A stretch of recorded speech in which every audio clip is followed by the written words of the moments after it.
Sidadi, Akoina Kanawasu, Yaknaboy no de. Yaknaboy slow de. Aduga, Akoi say, Kanagishu Yaknaboy de. Kanagisha, Yaknabit have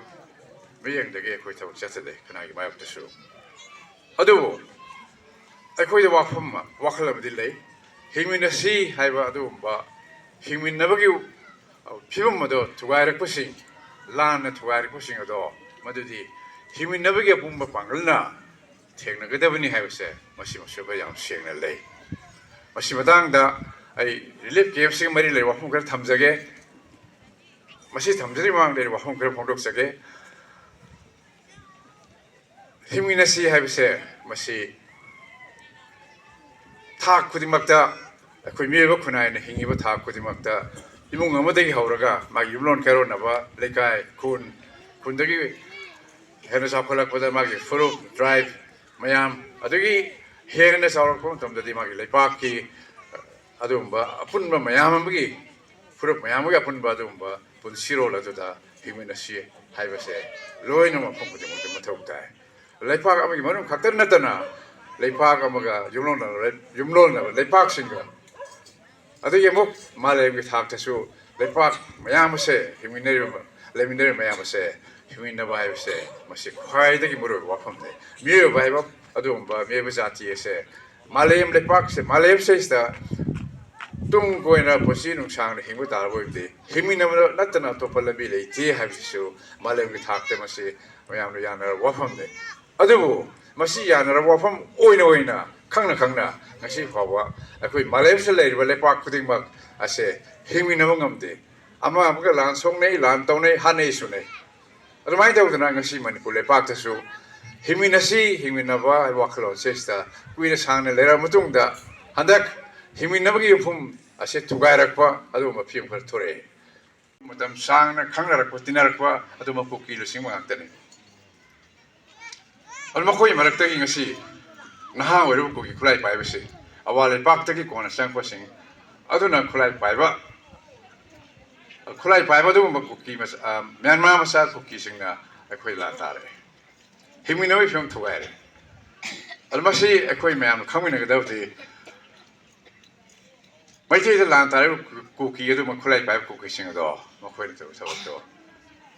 akoi aran mathabak ni hemin naba heba mari ado tharat naba thugai ba thabak ni habse akoi mayam loina masu khangbire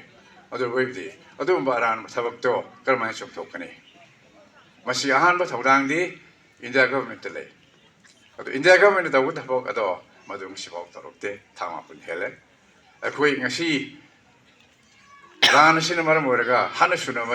asina maram oraga misi leptri kon bada kadang ban koktrukta akoi mamlaman hagi ponsi mangre kya swe lep kiroi masuba pyomse lana si lo sinana ba achumba thoranga ma hek pa khalakri bhawa lan che phe songna gini akoi mamlaman ha sing mairan bina meide pasil sibdu maina lan da chalaga lan songna ba sigini masi oyo pyomse ta ko ni aina haibana taw aduna de koi kai to tai lan songna nai koi mayam se himina na ba aduma phem sem da ya de hingna na ba phem sem swa se phem sem da swa de ngasai to san hai ba lan da sum ungsin le ga di koi koi mut ka ne adu lan asina di ta sengna lan asi Kuki ki wakal ka ta ne ta lan tar pudi na te Kuki ki marumda chobal pangalam lepi MADUGI Pangalu Leiba Marumda Meitei Lantar Pongam.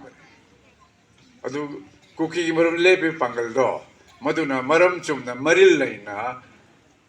Manipule Paki Yafanava Kalaga Putorpo Torangama Heck Torks about the Lansi Lep Kiroi Adu Achumba Yumpumda Putorpa Torang Nataba Aranba Yumpumda Putorpa Torang Lan lep na thorang ne potoroboy de mado akon ya pom tok de ya busung mo ya pom tok de ya shu ya ro da aduna de marak sesta akoi apun bo pangal sagana be da mukta ta kuding makta akoi da amaga mo nung sina ba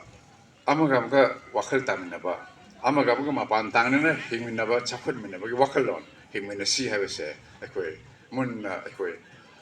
akoi thamoida wakal da chilminaba mchang